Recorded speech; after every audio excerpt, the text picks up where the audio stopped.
Heer, ek beloof U vandag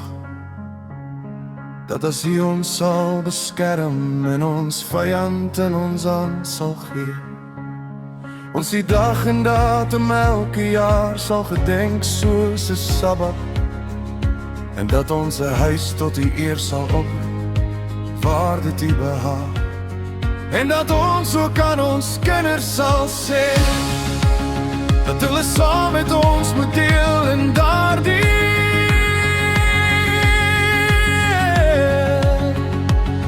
van die eer van U naam sal verheerlik word, deur die roem en die eer van oorwinning aan U toe te skryf.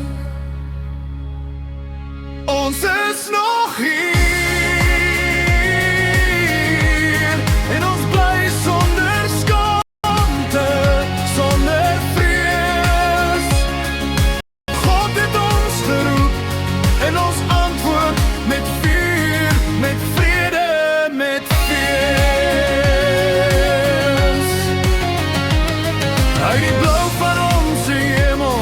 uit die diepte van ons see,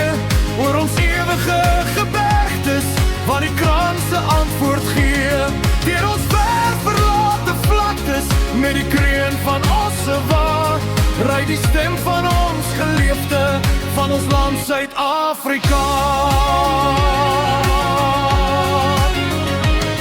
Ons sal antwoord op jou roepstem, ons sal offer wat jy vra, ons sal lewe, ons sal sterwe, ons vir jou Suid-Afrika.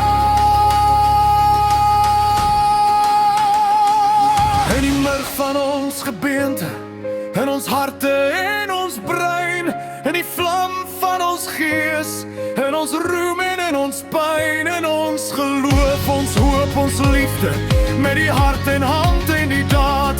sal ons trou aan jou betoon, Suid-Afrika.